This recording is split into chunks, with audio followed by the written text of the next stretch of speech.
Have you ever wondered what the Nephilim, also known as giants, were doing on Earth before the flood? And did you know one of the Nephilim had tried to fight Enoch? Stay tuned, as you're about to discover what 90% of people don't know about the life of the Nephilim. Welcome to Wisdom and Revelations Hub, where we explore biblical history to reveal hidden truths and fascinating stories. If you enjoy our content, consider subscribing, and we promise to keep bringing you engaging and enlightening videos.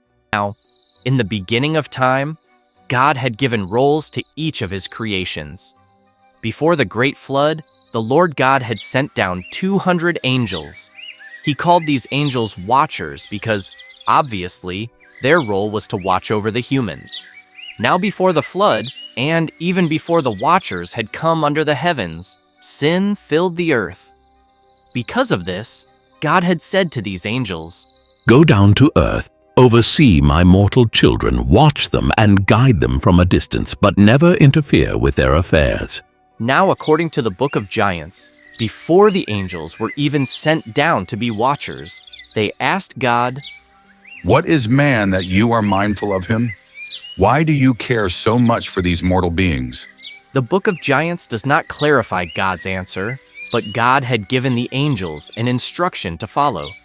They agreed and told God not to worry, because they would only watch after his creation and could not ever sin like them. But God had warned them, stating, "It is revealed and well known to me that if you by chance happen to live in the earthly world, the evil inclination would sway you just as much as it rules over the sons of men, but you would be even more stubborn than they are." The angels assured God they would complete their role as watchers to ensure that God's intentions would be fulfilled. The Lord entrusted Semyaza as the leader of the 200 angels, who were now considered watchers.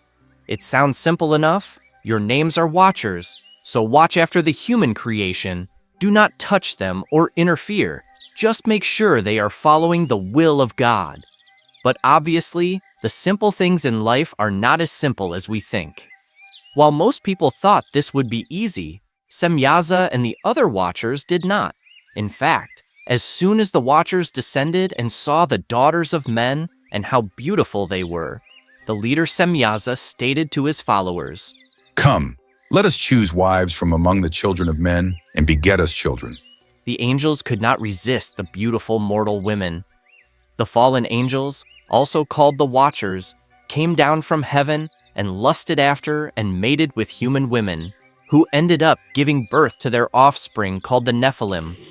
The Nephilim were monstrous and bloodthirsty giants. They killed and consumed the animals, plants, cattle, and humans of the earth. Having experienced intercourse for the first time, they not only consumed the creatures they found, but they even sexually abused them as well. These events were reported to Enoch, who wrote about it in the Book of Enoch. Now, from the well-known Dead Sea Scrolls, fragments of a book known as the Book of Giants were found. The Book of Giants, though not fully completed, talks about the offspring of the Watchers and how they were wiped off the earth.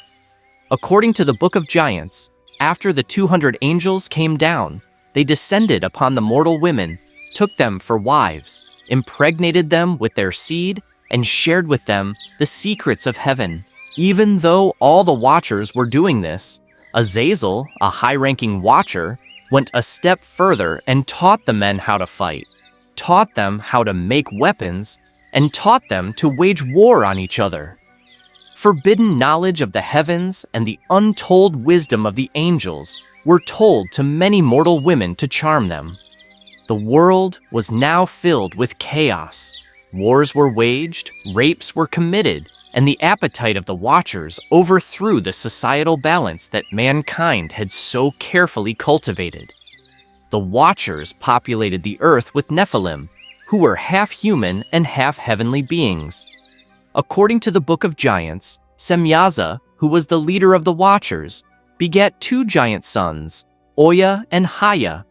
The other angels begat the rest of the giants, The giants grew up and brought destruction and ruin upon the earth and the human race. The cries of humanity reached up to heaven. God, hearing mankind cry out for help, accepted their prayers. God rebuked the Watchers and their children as judgment was waiting to come upon the Watchers and the giants. The giants were still enjoying life and had no idea what was to come. Giants would always boast that Oya and his brother would live and rule forever because their power and strength were unequal among men. During this time, the giants were also having strange dreams predicting a great flood in which they would all be destroyed. All the giants and monsters gathered together. Mahway, the son of Barakil, stated to his brothers, "We've all been troubled by the things we've seen behind our own eyes, but I fear I've seen something that warrants our concern." After Mahway stated this, all the other giants wondered what he spoke of. They asked him for more information, which he explained, saying, "I saw myself with a stone tablet that was immersed in water, but when I retrieved it, 3 names were etched into its surface." The names were etched into its surface. The giant Mahway had a dream, which was of a stone writing tablet submerged in water. In this dream, most names on the tablet were washed away, but 3 names remained. One version of the dream was of an angel defacing the tablet as a symbol of the destruction brought about on earth. In defacing the tablet, 3 names could not be erased, symbolizing the flood's destruction, with only 3 men remaining alive on earth. Mahway stated again, "This vision is for cursing and sorrow. I am the one who confessed. The spirits of the slain complain about their killers and cry out, 'We shall die together and be made an end of.'" Now, pause. Did you know the Book of Giants was discovered in the Dead Sea Scrolls? There are currently 2 versions of the Book of Giants due to translation, the Manichaean version and an Aramaic version found at Qumran. The Qumran text was in such poor condition and so fragmented that clear reconstruction was impossible. Pieces of the text are missing, making it difficult to reconstruct the order of certain fragments, and thus the order of certain verses in the text is the best guess. Okay, if you have learned something new, make sure you like, comment, and subscribe. Let's return to the video. Oya, one of the sons of Semyaza, asked, "Who told you how to interpret this dream?" "It was my father Barakil." said Mahway. Ohia's brother followed by describing the dreams he had. "I dreamt of a virgin woman who gave birth to a son." Oya realized they were all having similar nightmares. Oya also had a dream, which referred to a garden being destroyed. He stated, "In my dream, I was watching this very night, and there was a garden with gardeners, and they were watering 200 trees. Large shoots of water came out of their roots, and fire burned all the garden." Oya continued to explain his dream and said that after the destruction, 3 plant shoots or trees were left in the garden. Oya and some of the giants started to believe that they would be destroyed from upon the earth due to their sin. So all the giants began to cry as they were gathered together. Oya tried to calm the giants down, letting them know that maybe the visions were not for them, but for Azazel. He stated, "These visions aren't for us. They are for Azazel the Watcher, who taught men how to fight, gave them weapons, and incited war among them. All of these judgments are for him, not us." Mahway, however, remained unconvinced. He confirmed that God had already condemned Azazel for his sins and banished him. Oya, a little annoyed by Mahway, looked up and pointed at Gilgamesh, hoping to get some support. He asked Gilgamesh what he thought. Gilgamesh stated, "I am a giant, and by the mighty strength of my arm, and my own great strength, I have made war against any mortal, but I am not able to stand against them. For my opponents reside in heaven, and they dwell in the holy places. They are stronger than I. The wild beast has come, and the wild man they call me." The giant talked about how strong he was and how he could win any battle against a mortal. However, When it comes to battling his real opponents who are in heaven, he does not stand a chance against the heavenly angels. The giants now realized there was no escape, and they must die for their terrible deeds. At this point, the giants felt defeated. They realized that their fathers, the Watchers, were imprisoned, and none of them truly understood the interpretation of the dream they had. Ohia reminded the giants of his dream about the trees being uprooted from the earth and told them not to take the dream seriously because they had not done anything wrong. In fact, mortal men, the temporal rulers of this realm, had wronged the earth and each other long before we even arrived. Remember, they are the ones who fell for Azazel's deceptions, not us. All the giants shouted in agreement and felt at peace. However, Mahway and Gilgamesh still felt uneasy. That same night, when the giants went to sleep, they had nightmares about destruction and a storm. The giants became fearful and did not want to go to sleep. Another giant explained a dream he had about the garden, stating that the garden was more luscious and beautiful than the ones mankind had. There, in this green paradise, were 200 trees that stood uniformly, tended to by angels that watered them. But as peaceful as the image was, it changed for the worse in the blink of an eye. The garden caught on fire. All the giants said they had the same dream and began to panic again. All the giants and monsters grew afraid and asked Mahway what should be done. Ohia was now annoyed because he believed himself to be a leader like his father. One of them suggested, "We should ask Enoch, the noted scribe." Everyone agreed and told Mahway, "Go, since you have heard his voice.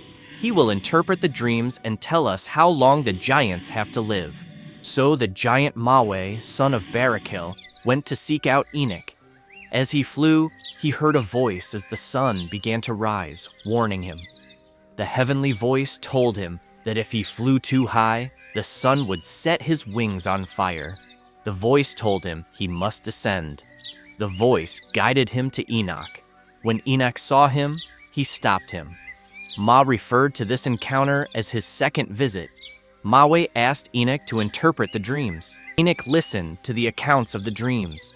And so, Mahway spoke of the dreams they had. The stone tablet in the water, the roots of the trees, the garden on fire. Mao told him of everything they had seen and how they wished to learn what these dreams meant. "These dreams were given to you by the Lord God." Enoch told Mahway, "Therefore, it would be not only wrong but also impossible for me to interpret them without his guidance. I will speak with the Lord God on your behalf and learn what your visions mean and what he has prepared for you." Mahway was dismissed and told to return after Enoch had received an answer. Mahway returned to his brothers and updated them. Oya, hearing that no answer was given, became upset and pretty much gave the other giants a big, "I told you so." A couple of days or weeks passed, because the Book of Giants is not complete and is in fragments. It does not specify, but Enoch came and stated to the giants, "Though I did petition to God to let me know of how long you will live, but the Lord God refused me. However, he did give me this tablet, which I am to deliver to your fathers, the Watchers. Herein, it is detailed that Semyaza, Azazel, and all their companions will not escape judgment for all the things they have done, and that their wives, who succumb to your father's whims, your mothers that is, will not escape judgment, and that their sons, that is, you, will not escape judgment. The land, the earth, is crying and complaining about the terrors that you have committed, but soon the archangels will arrive to destroy you all, and those who are left will face the great flood, which will destroy all living things. But pray now, giants, and pray truly for forgiveness, and perhaps in such a gesture you might yet be saved." Enoch foretold them that the 3 trees and the 3 names are the sons of Noah, from whom the generations will grow, while everyone else perishes. Enoch told them about the violent deaths of the giants, Nephilim. Although the Watchers and giants asked for forgiveness and peace, Enoch told them God had declared there would be no peace for them. Hearing this, became upset. Oya stormed toward Enoch as if to hit him. To be continued. Thank you guys for watching part 1 of the Book of Giants. If you are interested in what happens next, subscribe to stay tuned for part 2. Make sure you like, comment, and subscribe. See you all in the next video.